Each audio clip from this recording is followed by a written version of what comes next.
Hey everyone, my name is Shauna and welcome to the 18th figure review on my channel. Today we are finally looking at the 1/6 scale Ryza swimsuit version by Spiritale. Remember to check the video chapters or the timestamps in the description if you want to skip ahead at any point. Either way, the world-renowned thick girl returns and as thick as ever. However, if you think thickness is all she has going for her, think again. Having played the first Ryza game, and currently 40 hours into the second, she is a very charming girl with a very charming story. Highly recommend the games. This particular figure, however, has no relation to any specific scene in the game, as it is a direct reference to an art piece done by the designer of Ryza, Mono. Check out his other stuff if you like thick girls. Apparently he does too. And if you like his style, there's another figure out there unrelated to the Ryza series based on another one of his illustrations. Ryza may be famous with way too many figures of her in production, but you gotta admit it's nice to have such a stunning girl with an equally bright personality with so many different figures to choose from. I pre-ordered her from AmiAmi and paid $200 including shipping. For a 1/6 scale figure, I'd say that's a really good deal. She is still available there, or you could get her other version. This tan one with a black suit, soon to be released. Man, does this one look good, but there's no way I'm getting two of her. Let's start at the head and work our way down. With her classic black ribbon adorning her hair, styled as it was in the second game, with the braid and small gold clip, which looks amazing by the way, all the gold on this figure is vibrant, shiny, it looks great. The hair is translucent here at the ends, which does bother me a little bit. Never have liked the look of that plastic, and it always seems to have visible flaws within the plastic. Here are some. Being as large as she is though, you don't need to get very close to look at her, so they become unnoticeable from a distance. So it only subtracts 0.5 points from her total score. Moving on to her actual face, that adorable grin is perfect with that fang poking out, and her eyes are nice and clear. She's got some piercings in her ear, plus a choker and key necklace with more of that amazing gold paint. Now that we're here, let's look at that swimsuit. Seems to be a tight fit, huh? But there's a bit of slight gapping here, but it looks good nonetheless. I like the gold on it, and there's a bit of a triangle window here as well.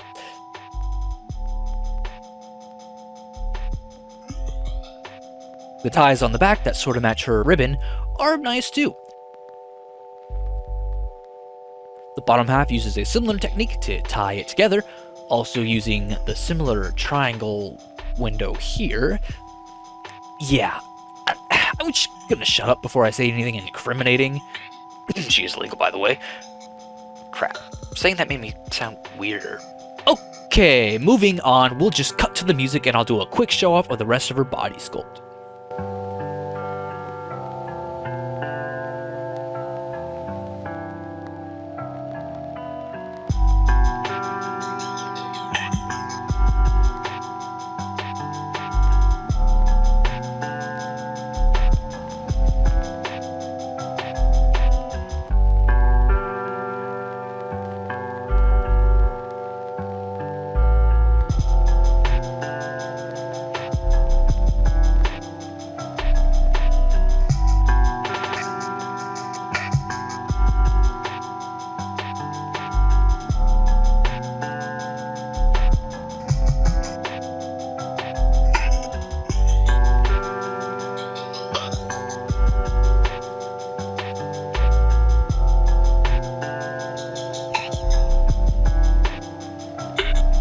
She does come with 4 accessories, although technically 3 considering that inflatable isn't removable.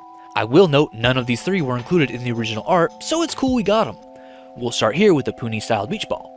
I like the iridescent paint job they got going on here, that makes it look a bit translucent. They did the same on the inflatable. The printing on its face is really good too, and it's fun to play with. Yeah. Next is a small vial or potion jar. I'm assuming she brought it along in case she finds something useful for her alchemy.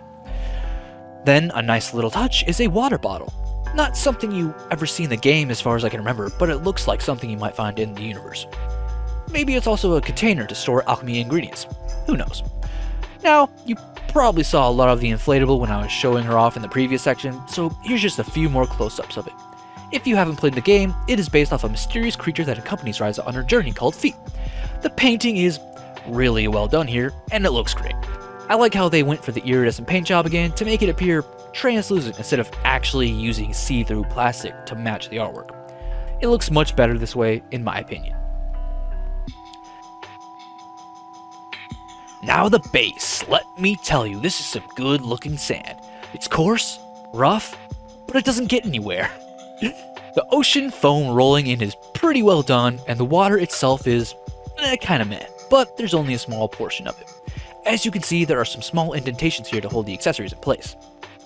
Yes, they don't tab in, and I kinda like that. It makes transporting her annoying, but it's nice to have peg-free accessories.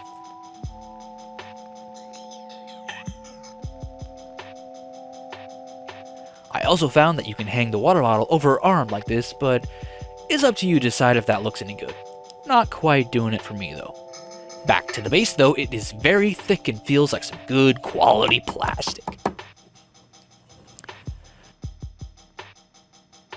Now to show you just how big she really is. 1/4 scale Haruhi Bunny version by Freeing, 1/7 scale Uroka Takimoto by Fat, 1/10 scale Tendo from the Beach Queens line by Wave, Pop-Up Parade Dark Magician Girl, and the Yongui Fei Nendoroid. I may be a bit starstruck now that I finally own a 1/6 scale figure, and one of my favorite characters too, but I can't get over how much I like this figure. She's been sitting up on my shelf ever since she arrived, and I can't help but smile every time I walk into the room and see her there. Real talk here. Yeah, she is quite the etchy looking figure, but her face and the pose portray her more in a wholesome way, and I really like that. Her size gives her presence, something I have yet to really experience with the figure, as my only 1/4 scale figure is the Haruhi Bunny version, and she is sitting down. If you're a big fan of Ryza, I can't recommend this figure enough. 9.5 out of 10 is my final score. If you're not sure about that price, or if you're not too happy about the pose, yes, I've heard the people, sounds like some aren't too happy with it, but I personally like it. There is a much cheaper swimsuit figure of her out now. I might even get that one because it's super cute. I love the yellow on her, and that sand sculpture of the peony is adorable. And that price! You can't beat it!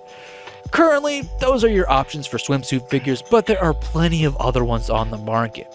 For future reference, here are the Ryza figures I have pre-ordered and will be reviewing when they arrive. We've got this changing clothes Ryza done by QuestQ, and after that wonderful holo figure they did, I'm excited to see how this one turns out. Then we've got the Ryza and Claudia sleepwear duo. They are sold separately, but I got them both, and they ship at the same time, I'm pretty sure, so I'll review them together. And finally, this one of her outfit from the new game.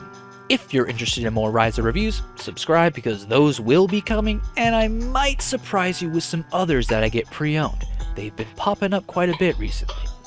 I will also be ordering the Ultimate Edition of the third game whenever it is available and review what comes with it. Anyway, this figure is definitely in my top 10, maybe even top 5 of the ones in my collection. If you want me to do a top 5 or top 10 of all the figs I do own, leave a comment. Either way, I have been Shauna, and I hope you enjoyed. Thank you for watching, and as always, I wish you the best of luck in all your figure collecting adventures. Farewell, my friends.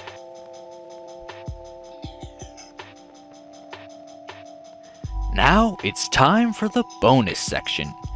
Here we will be applying the included stickers that resemble water droplets to place on the figure. I'm unsure of how this is going to look, or if we're just going to go ahead and do it, and I'll be putting them on her according to the original artwork.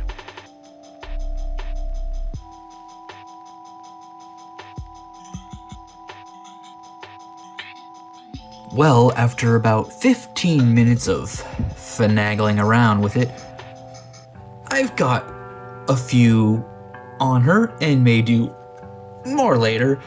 I like it more than I thought I would. The only one I don't like is the one I messed up here on her cheek. Makes it kind of look like she's crying. The one on the chin is kind of bad too. It's really hard to get them in there on her face. The ones on her arm here, pretty nice. Kind of shows like a drip pattern. Maybe went a little overboard with the amount. Maybe take this one out. The ones on her lower leg, not bad either. Overall, yeah, yeah, it's just, I need to take away some of them, like the face ones. The face ones throw me off, I don't like it. But otherwise, yeah, this one's bothering me a little too. It's not like turned the right way. It doesn't really look like water would hold that way. But yeah, overall, I like it a lot more than I thought I would. It's just, it takes maybe an artistic touch to really figure out where they'd look good and how you want them to be flowing and stuff. But yeah, they're hard to see on camera unless I can really catch them with the light. But in person, they're definitely noticeable and add just that little something. So yeah, thanks for watching.